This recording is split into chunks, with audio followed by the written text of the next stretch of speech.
you know, this is the problem we have. I say a lot of it is going back to education. We have to clean out the education system and make sure that people are being taught to think properly for themselves. That's really what's required, because you've got people that think it's viable to just scrap the police force. They're living in la-la land, seriously. I know that wouldn't go down well up here because we've got a youth crime problem in Cairns. So there's no way people would cop that up here, pardon the pun. But yeah, it's just that just shows you the stupidity of these people. And when you see some of these hotheads mouthing off online, you get an idea of the thought processes, which aren't really great. And it's playing into Donald Trump's hands anyway. All this stuff, all these protests and rioting, are not doing the left any good at all.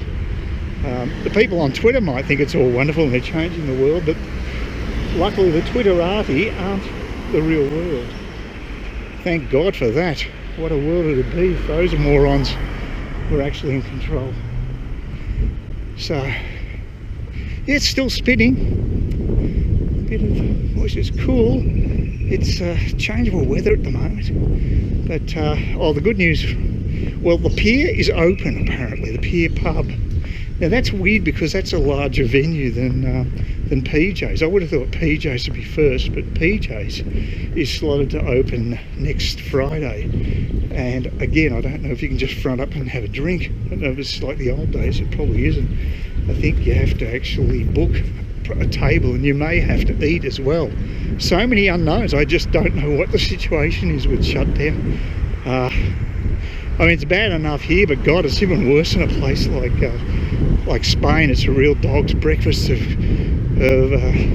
rules from different levels of government, making an absolute nightmare for people over there.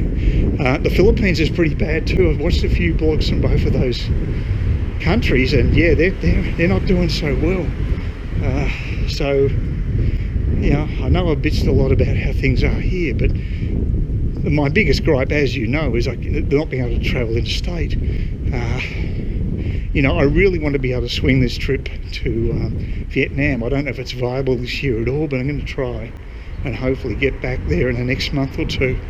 I'll just have to see, and if I do that, I'll have to pay top dollar, because it won't be through Silk Air, who have the direct route to Singapore. They won't be operating from Cairns for some time. And I'd have to fly down to Sydney, so I'd have to have interstate travel for a start, and then change and fly with Vietnam Airlines probably, because I don't think that the low-cost operators are flying out of those ports. But I'll check all that out. And I mean, everything in Vietnam's back to normal. I know they got internal flights are all being resumed, so they're fine. But it's a matter of whether I can get over there is the big question. And, you know, I don't think I like my chances much, but I'm going to have a go at it anyway. See how it all turns out. Can only hope. Oh, the complication I've got, my passport is near running out too. It's actually it only runs till May next year, and you've got to have 6 months on your passport to travel. So unless you know, it means I really won't be able to travel any later than probably October maybe this year, and I have to get a new passport, so that's another complication. So a few things to think about, but right now it's going to be tonic water is what I'm thinking about, purchasing that and getting some more greens, a bit of bacon, eggs. I like to have my morning roll. I mix the eggs and the bacon, one egg, one piece of bacon, and a lot of spinach that I buy in the bag. So it's a reasonably healthy meal, and then I have yogurt after that. So it's not a bad breakfast overall. The worst thing there would be the bacon. So I'll make sure I don't overcook that and get too carbonised. That's the main thing there. It tends to spit really badly too. I use olive oil, and in the Teflon fry pan, it seems to promote the spitting of the oil. It just seems to really react violently with the bacon. So you know what the physics is there, but I've got to be fairly careful what temperature I've got it on, and you know, I always attend to my meals fairly closely to make sure I don't burn things and what have you. So I'm pretty diligent when it comes to cooking. I also bought the Woolworths. Well, actually, it wasn't the Woolworths. It was actually a Golden Circle tomato juice 2-litre container of that. That cost me $3. Now the generic one at Coles is $2, but the last time I was there, I looked at the containers, and a lot of them were only like 2/3 to 3/4 full. There was something very strange about that batch, and I wasn't prepared to buy any. And I thought, what? I thought it was pretty cheeky. I'm charging full price for, obviously, well, I don't know if they've been tampered with. That was my major concern. You just don't know. So I wasn't going to touch them with a 10-foot pole. So I decided to pay an extra $1, get sort of the Golden Circle variety here. It might taste better too. It doesn't hurt to try a new type, but I'm just amazed that Coles actually put those containers of tomato juice on the shelves, because, you know, I've never seen them like that before. I'm a regular purchaser of it, and it looked dodgy as hell. And I doubt whether many of them would have moved off the shelf. But you never know. I certainly didn't feel comfortable buying it.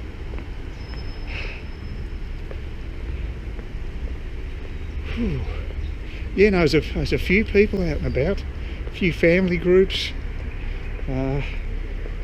much livelier than, well, there you go, people dining there. That place seems to do well. Always seem to have diners there. And I don't know if there's that much social distancing happening there. They seem to be fairly close to one another, but it may be that 10-person rule. I don't know. That presumably will be relaxed fairly soon. On the 12th, I think, is the big day. Other thing is going to be starting, I think, is next Thursday. The football commences. Again, I think it looks pretty ordinary without a crowd. I think that's insane. I've said that before. This is where this whole thing is just insane. People, we all know that if you get out and about, you're outdoors, you've got a bit of a breeze, chances you contracting the flu, any flu, and I'm just putting corona in the same category as a flu now, because I think all the figures are really pointing to the fact that it's just a bad case of flu. So until such time as it may mutate, that's how I'm going to be looking at it. So, but you know, I think that it's just insane that we're all of a sudden we're that fragile. We're actually reacting to what in effect is a flu to this extent. We can't go on like that forever. It's just not going to work. Society will break down. There's not much traffic down here. It's beautiful. You can just go across the main road, the main arterial road, and still get across.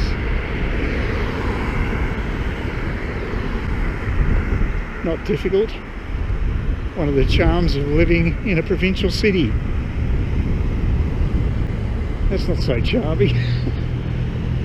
Definitely aimed at backpackers. They'd be doing it tough, because their clientele would definitely be tourists.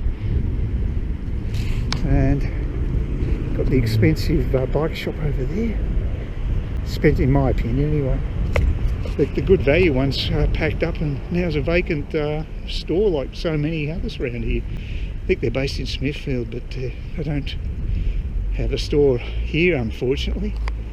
Otherwise I might take the electric scooter down to them and see if I can look at my tyre. I mean, I could probably take it to a petrol station. They might be able to work out a way of fixing it, I don't know.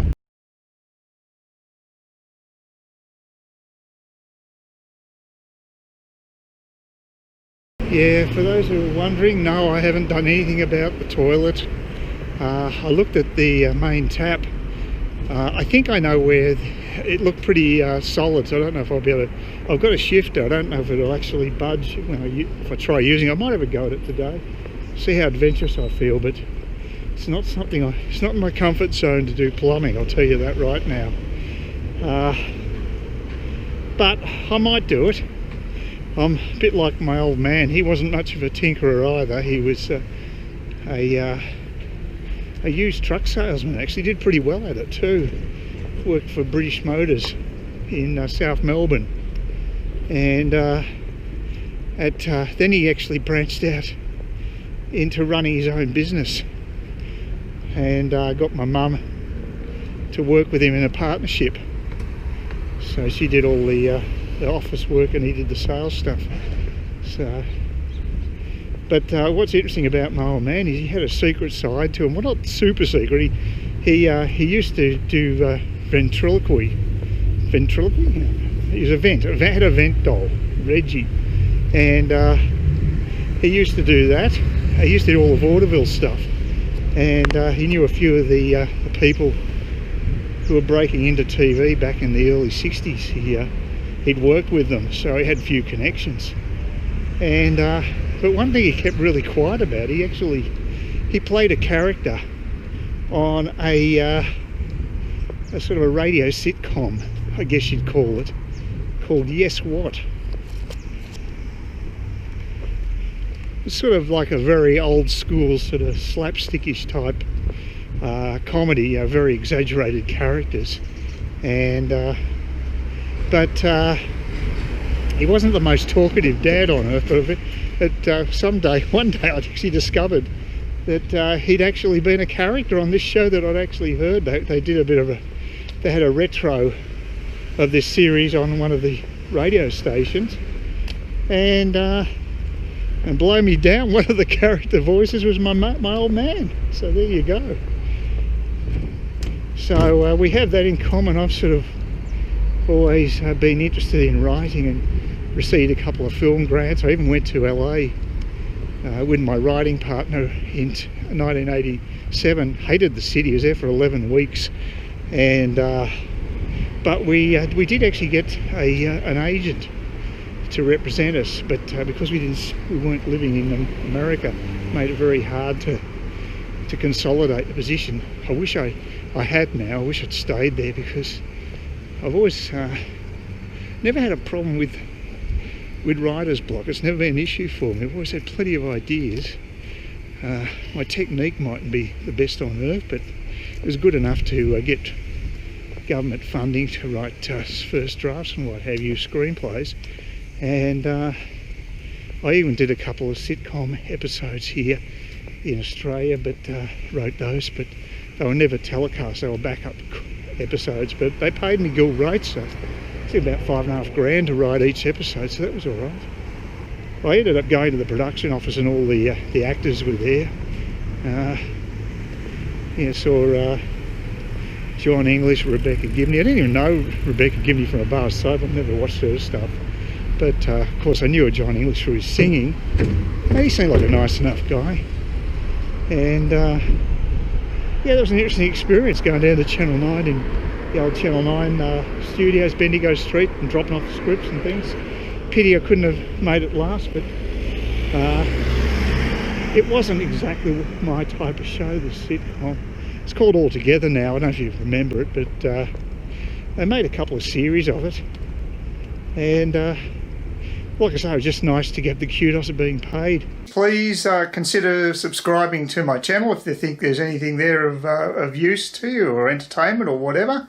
And either do that or give me a thumbs up, or if you're feeling really energetic, do both. That'd be great. But please don't ignore me. That's the worst thing you can do on YouTube, is be ignored.